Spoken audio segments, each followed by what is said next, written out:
Chhattisgarhi video देखने के लिए हमारे चैनल को सब्सक्राइब करें और दबाएं इस बेल आइकन को ताकि हमारे वीडियो के नोटिफिकेशन आपके पास पहुंचे सबसे पहले।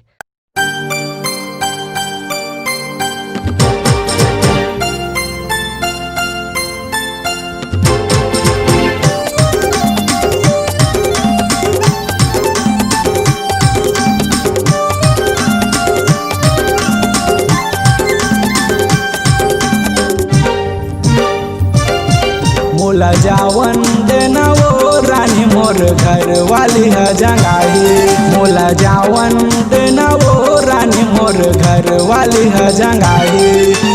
घेरी बेरी फोन करते कहाँ चल दिस कह के सिपाल घलोला कहा थवे चलना खोजे जाबो कह के। मोला जावन देना वो चंदा मोर घर वाली है जंगाही। मोला जावन देना वो चंदा मोर घर वाली है जंगाही।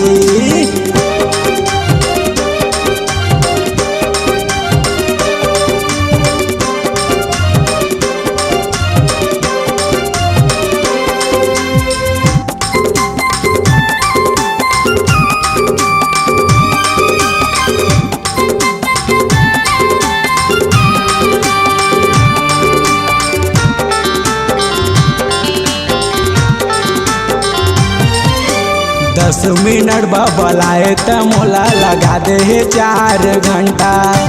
तोर मायामा में फंसे हो रानी हो गए है सुबह ले सांझा।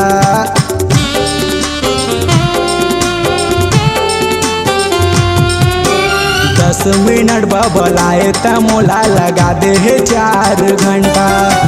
तोर मायामा में फंसे हो रानी हो गए है सुबह ले संझा। मोला जावन देना वो चंदा मोर घर वाली है जंगाही। मोला जावन देना वो चंदा मोर घर वाली है जंगाही।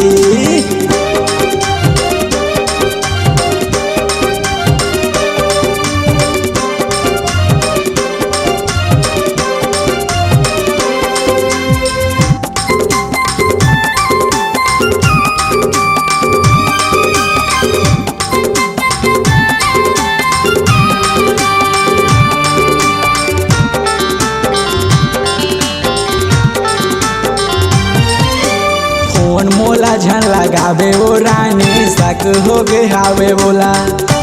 3 दिन हो गए बात नहीं करे हो अलकर हो गए है मोला।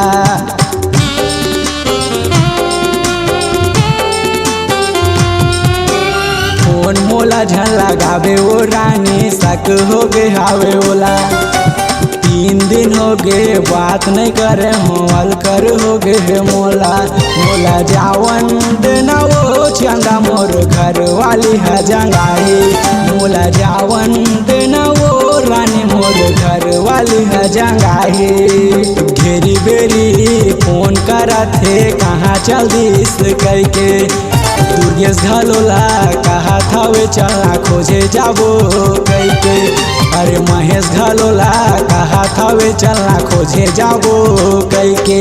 मोला जावन देना वो रानी मोर घर वाली है जंगाही। मोला जावन देना रे रानी मोर घर वाली है जंगाही। मोला जावन देना वो गोरी मोर घर वाली है जंगाही। मोला जावन देना रे चंदा मोर घर वाली है जंगाही। मोर घर वाली है जंगाही। मोर घर वाली है जंगाही। मोसुवारी है मोला जंगाही ददर। अगर आप अपनी आवाज को एक नया आयाम देना चाहते हैं तो चले आइए मल्टी ट्रैक डिजिटल रिकॉर्डिंग के लिए संपर्क करें HK म्यूजिक कंपनी, कोटा डबरी, चांपा, छत्तीसगढ़। मोबाइल नंबर है 9329 238487 और 8085380339।